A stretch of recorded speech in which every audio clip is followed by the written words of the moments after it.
Everyone, बेटा इस chapter में आप अभी तक कई सारे कॉन्सेप्ट्स पढ़ चुके हो और वन बाय वन आप अलग अलग जो सिस्टम देख रहे हो रेट ऑफ एक्सचेंज के, तो वो किस तरह से होते हैं और कौन कौन सा सिस्टम कब स्टार्ट हुआ, कब तक वो चला और अब प्रेजेंट में क्या चल रहा है, ये सारी चीज़ें आपने जानी और वन बाय वन आप और भी कुछ जान रहे हो।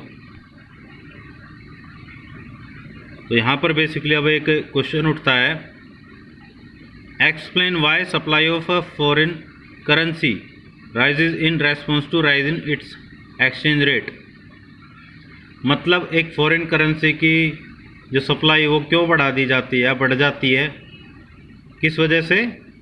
जब उसका एक्सचेंज रेट बढ़ता है। जैसे मान लो US डॉलर की कीमत, भाई मान लो पहले 50 रुपये थी, अब होगी 60, तो US डॉलर की जो सप्लाई हो क्यों बढ़ाई जाएगी? वही सप्लाई वाला रूल या लॉ लागू हो जाता है कि जब रेट बढ़ता है तो सप्लाई बढ़ती है, रेट घटता है तो सप्लाई घटती है। अब यहाँ पर कुछ बेसिक रीजंस है या सिचुएशंस है जिनको आप देख सकते हो। सबसे पहला पॉइंट है इंक्रीज इन FDI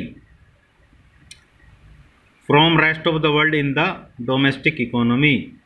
भाई जैसे इंडिया का एग्जांपल लेके चलते हैं पहले। अच्छा, एक चीज़ और याद रखना, जब फॉरेन करेंसी की वैल्यू बढ़ेगी तो डोमेस्टिक करेंसी की वैल्यू डाउन हो जाएगी। जब फॉरेन करेंसी की वैल्यू डाउन होगी, आपकी डोमेस्टिक करेंसी यानी कि खुद के देश की करेंसी की वैल्यू अप हो जाएगी। तो यहाँ पर अब बेसिकली क्या है, फॉरेन करेंसी की वैल्यू बढ़ रही है, इसका मतलब आपकी जो डोमेस्टिक करेंसी की वैल्यू कम हो रही है। तो यहाँ पर सब कुछ सस्ता हो जाएगा एक तरीके से, उनका डॉलर महंगा चलेगा और उनको सस्ता यहाँ पर सब कुछ मिलेगा, चाहे लेबर है या सामान है या ज़मीन भी है, कुछ भी है। तो सबसे पहला है इंक्रीज इन FDI में ज़मीन खरीदना, ये सारी चीज़ें। भाई जब उनका डॉलर आपका यहाँ पर आकर, भाई पहले वो 50 रुपये में चल रहा था, अब मान लो वो 60 रुपये में चल रहा है, तो अब वो 60 रुपये की ख़रीदारी यहाँ पर कर सकते हैं।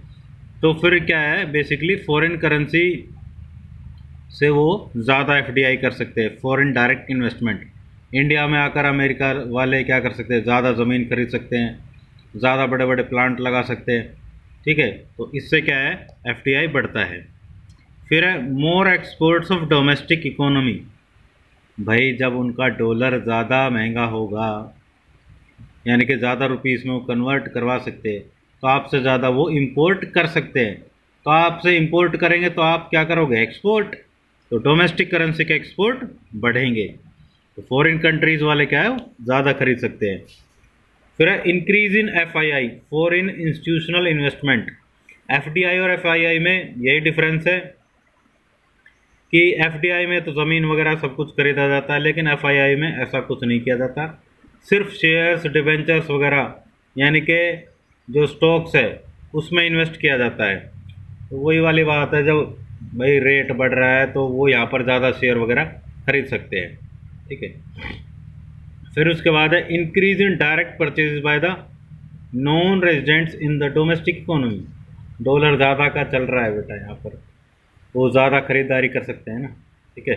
तो ये चीज़ है, यानी कि उनको सस्ती चीज़ें पड़ेंगी, तो इस तरह से क्या है, वो बहुत सारा खरीद सकते हैं। इसके बाद लास्ट पॉइंट है increase in remittances from abroad. अब जैसे आपका कोई रिश्तेदार है या कोई भी है, वो विदेश में रह रहा है, वहाँ पे कमा रहा है, और वो वहाँ से पैसे भेजेगा। तो जैसे मान लो पहले $10 भेजा, ठीक है, 50 रुपये का था जब, 500 रुपये। अब मान लो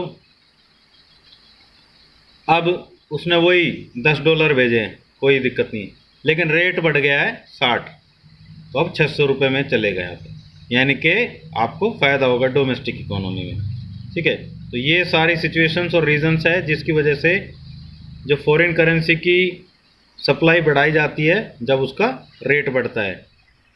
और ये चीज़ मैंने आपको ऑलरेडी बता दी है, भाई फॉरेन करेंसी की वैल्यू बढ़ रही है तो डोमेस्टिक करेंसी की वैल्यू डाउन जाएगी। इस चीज़ को आप इग्नोर मत करना, ये बहुत इंपॉर्टेंट पॉइंट है। इसके बाद है why does the demand for foreign currency fall when it's price rises. बेटा वही है, डिमांड और प्राइस में इन्वर्स रिलेशनशिप होता है। अब यहाँ पर प्राइस फैक्टर स्ट्रॉन्ग है, कीमत बढ़ती है डिमांड डाउन जाती है, कीमत घटती है डिमांड अप जाती है। अब यहाँ पर फॉरेन करेंसी है यानी कि फॉरेक्स या फॉरेन एक्सचेंज, ठीक है। तो ये किस वजह से होता है? सबसे पहला पॉइंट है expensive imports for domestic economy. भाई अब एक सिंपल सी बात है, जब आपको कोई चीज़ महंगी पड़ेगी तो आप उसको कम खरीदोगे, ठीक है। तो इंपोर्ट्स महंगे हो गए डोमेस्टिक इकोनॉमी के लिए, यानी कि जैसे इंडिया अमेरिका से मंगवा रहा है, अब डॉलर की कीमत बढ़ गई तो उसको महंगा पड़ेगा, तो इंडिया क्या करेगा? उस इंपोर्ट को कम कर देगा। इंपोर्ट कम करेगा तो जो डिमांड है फॉरेन करेंसी की यानी कि यूएस डॉलर की वो ऑटोमेटिकली कम हो जाएगी। सेकंड है expensive travelling to rest of the world. भाई डॉलर की कीमत ज़्यादा है तो आपका पैसा ज़्यादा लगेगा, आपका खर्चा ज़्यादा लगेगा। घूमने में खर्चा ज़्यादा लग रहा है तो आप घूमने के लिए क्या है, बस भाई रहने दो, घूमना आप कम कर दोगे, तो एक्सपेंसेस जो हैं वो बढ़ जाएंगे। तो इस वजह से ट्रैवलिंग क्या है, कम हो जाएगी। ट्रैवलिंग कम होगी तो जो फॉरेन करेंसी की डिमांड है वो ऑटोमेटिकली कम हो जाएगी। फिर expensive investment in rest of the world. भाई सिंपल सी बात हुई है, रेट बढ़ रहा है तो वहाँ पर जाकर इन्वेस्ट करना बहुत महंगा पड़ेगा आपको, यानी कि वहाँ के भाई सबसे पहले तो क्या है, आपको अपने रुपीज़ को डॉलर्स में कन्वर्ट करवाना पड़ेगा। आपके रुपीज़ कम डॉलर्स में कन्वर्ट होंगे तो आपको कम फ़ायदा होगा, वहाँ पर आप कम खरीद पाओगे। तो ये क्या है, एक्सपेंसिव इन्वेस्टमेंट हो जाएगी। तो उससे क्या है, आप इन्वेस्टमेंट करने की नहीं सोचोगे। जब इन्वेस्टमेंट नहीं करोगे तो आप वो फॉरेन करेंसी की डिमांड भी नहीं करोगे और डिमांड डाउन हो जाएगी। फिर लास्ट पॉइंट है rise in opportunity cost of holding foreign currency.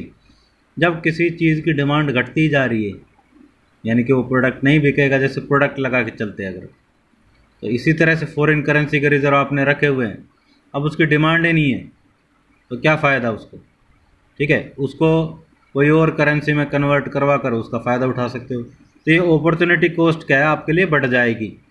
Opportunity cost is opportunity lost. Now the depreciation versus devaluation domestic currency का है ये, इसमें कन्फ्यूज़न नहीं होना चाहिए। डेप्रिसिएशन क्या होता है, मार्केट फोर्सेस की वजह से ऑटोमेटिकली होता है, लेकिन डिवैल्यूएशन क्या है, गवर्नमेंट जानबूझकर करती है। तो यहाँ पर अलग अलग बेसिस पर हम डिफरेंस देख लेते हैं। सबसे पहला है value of domestic currency. Depreciation में low in international money market, devaluation में भी लो ही होगा, कोई दिक्कत नहीं है। लेकिन कॉज क्या है, डेप्रिसिएशन का कारण है मार्केट फोर्सेस, डिमांड और सप्लाई की वजह से अगर वैल्यू कम हो जाए आपकी डोमेस्टिक करेंसी की, यानी कि जैसे रुपीज़ की। और यहाँ पर डिवैल्यूएशन में क्या है, गवर्नमेंट्स इंटेंशन, इरादा, मतलब गवर्नमेंट जानबूझकर ये काम करती है। फिर है रोल ऑफ मार्केट फोर्सेस और गवर्नमेंट। डेप्रिसिएशन में रोल किसका, मार्केट फोर्सेस का। डिवैल्यूएशन में किसका रोल है, गवर्नमेंट का। फिर है डेलिबरेटली और नोट। डेलिबरेटली का मतलब होता है जानबूझकर, जो डेप्रिसिएशन होता है नोट डेलिबरेटली, यानी कि जानबूझकर नहीं किया जाता। लेकिन यहाँ पर डिवैल्यूएशन क्या है, गवर्नमेंट जानबूझकर करती है। पिछले जो डिफरेंसेस थे इनमें आपने देखा डोमेस्टिक करेंसी की वैल्यू कैसे घटती है, एक तो मार्केट फोर्सेस के हिसाब से घटती है, एक गवर्नमेंट जानबूझकर घटाती है। यहाँ पर अब बढ़ेगी, दोनों ही कंडीशन में बढ़ेगी, लेकिन वही है गवर्नमेंट का रोल है और एक मार्केट फोर्सेस का। यहाँ पर हाई है, ये भी हाई है, इसका कॉज बढ़ने का मार्केट फोर्सेस, ये गवर्नमेंट का इरादा, वही सारे पॉइंट्स वही है, मार्केट फोर्सेस। यहाँ पर सिर्फ फ़र्क क्या है, यहाँ पर हाई हो रहा है, यही फ़र्क है, बाकी सारी चीज़ें वही है, ठीक है। ये गवर्नमेंट का रोल है, ये जानबूझकर नहीं किया जाता, ये गवर्नमेंट जानबूझकर करती है। अब इसके बाद क्वेश्चन है less develop countries often devalue there currency. भाई एक सबसे बड़ा कारण क्या है कि जो लेस डेवलप कंट्रीज है वहाँ पर डेवलपमेंट नहीं है बिल्कुल भी, रोज़गार भी नहीं है, तो वहाँ पर समस्याएं बहुत है। इसी वजह से क्या है, वो अपनी करेंसी को डिवैल्यू करते हैं, जानबूझकर अपनी करेंसी की वैल्यू कम करेंगे, तो विदेशी यहाँ पर आकर क्या इन्वेस्ट करेंगे। इन्वेस्ट करेंगे तो क्या है भाई, कंपनीज वगैरह लगेंगी, ज़मीन बिकेगी, तो लोगों को पैसा मिलेगा, रोज़गार मिलेगा, ठीक है। तो मार्केट में तेज़ी आएगी, इकोनॉमी में, उससे क्या है, डेवलपमेंट ज़्यादा होगी। अब यहाँ पर रीजंस क्या है बेसिकली वो देख लेते हैं। For increasing demand of domestically produce goods and services, यानी कि एक्सपोर्ट बढ़ जाएंगे। भाई जब आपकी करेंसी की वैल्यू कम हो गई तो उनकी करेंसी की वैल्यू बढ़ जाएगी, तो वो ज़्यादा खरीद सकते हैं। तो उससे क्या है, आपके जो प्रोडक्ट्स है, गुड्स है, उनकी डिमांड बढ़ जाएगी, यानी कि आपके एक्सपोर्ट्स बढ़ जाएंगे। फिर है increase in essential goods from rest of the world. भाई आपने एक्सपोर्ट ज़्यादा किया, उससे पैसा मिलेगा, ठीक है। तो पैसा मिलेगा तो आप क्या करोगे, विदेशों से जो बहुत ज़रूरी चीज़ें है वो आप इंपोर्ट कर सकते हो, मंगवा सकते हो, जैसे मशीनरी वगैरह है, ये सारी चीज़ें आप मंगा सकते हो। फिर उसके बाद है for increasing private foreign investment, वही सारी चीज़ें जीडीपी ग्रोथ के लिए एफडीआई होगा, यहाँ पर कंपनीज ही लगेंगी बहुत सारी, तो यहाँ के लोगों को रोज़गार मिलेगा, तो उससे क्या है, इनकम जनरेट होगी, वो खर्चा करेंगे, एक का खर्चा दूसरे की इनकम, तो डेवलपमेंट क्या है, अपने आप बढ़ती जाएगी और जीडीपी ग्रोथ भी बढ़ जाएगी। तो इस तरह से ये प्रिंसिपल रीजंस है जिसकी वजह से जो अल्प विकसित देश हैं वो अपनी करेंसी की वैल्यू को डाउन कर देते जानबूझकर। उसके बाद है why was gold standard of exchange rate abandon discontinued. भाई गोल्ड स्टैंडर्ड के लिए तो गोल्ड की क्वांटिटी की बहुत ज़्यादा ज़रूरत पड़ती थी, यानी कि गोल्ड रिजर्व आपके पास बहुत ज़्यादा होने चाहिए थे, लेकिन वर्ल्ड में वैसे ही गोल्ड की बहुत कमी है, तो इस वजह से क्या है, ये बंद कर दिया गया। Now fixed exchange rate versus flexible exchange rate, अब इनके बीच डिफरेंस देख लेते हैं। भाई सबसे पहला बेस है डिटर्मिनेंट्स। फिक्स्ड में गवर्नमेंट का रोल होता है, तो गवर्नमेंट डिटर्मिनेंट्स, निर्धारक तत्व यही है, और यहाँ पर फ्लेक्सिबल में मार्केट फोर्सेस। चेंजेस कौन करता है, यहाँ पर गवर्नमेंट या आरबीआई करती है फिक्स में, और फ्लेक्सिबल में मार्केट फोर्सेस। सिचुएशंस, ये बेटा जानबूझ कर किया जाता है, डिवैल्यूशन अपनी करेंसी की वैल्यू डाउन करना, और रिवॉल्यूशन उसकी अपनी करेंसी की वैल्यू बढ़ाना, ये गवर्नमेंट जानबूझ कर करती है। लेकिन यहाँ पर घटना बढ़ना मार्केट फोर्सेस के हिसाब से होता है, घटना डेप्रिसिएशन, बढ़ना एप्रिसिएशन। फिर उसके बाद है stock of foreign exchange reserve.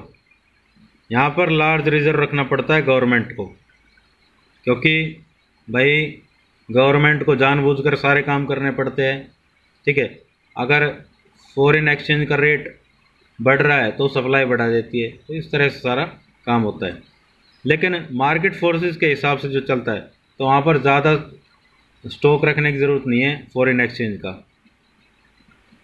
फिर है डिग्री ऑफ स्पेकुलेशन, सट्टेबाजी का कितना चांस रहता है, यहाँ पर बहुत कम चांस रहता है, क्योंकि गवर्नमेंट के हाथ में होता है सब कुछ। अब गवर्नमेंट पॉलिसी चेंज नहीं कर रही है तो कोई चांस ही नहीं है।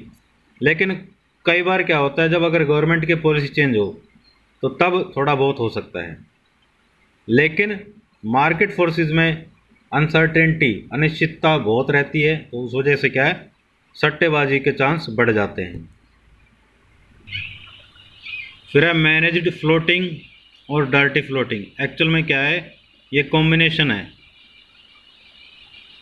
फ्लेक्सिबल का और फिक्स्ड का। हालांकि कई सारे अभी बाद में भी आएंगे, वो आपको बाद में बताए जाएंगे। तो मैनेज फ्लोटिंग या डर्टी फ्लोटिंग, यानी कि यहाँ पर देखो फ्लेक्सिबल तो आपको पता है मार्केट फोर्सेस के हिसाब चलता है, लेकिन सेंट्रल गवर्नमेंट का रोल थोड़ा बहुत रहता है, वो इस एक्सचेंज रेट पर अपना कुछ कंट्रोल रखता है, और वो किस तरह से रखता है वो देख लेते हैं, और इसको हम मैनेज फ्लोटिंग भी कहते हैं। अब जैसे मान लो एग्जांपल लेके चल रहे हैं, इक्विलिब्रियम रेट या एक्सचेंज रेट हाई है, तो गवर्नमेंट या आरबीआई क्या करेगा, सप्लाई बढ़ा देगा। अब सप्लाई बढ़ने से क्या है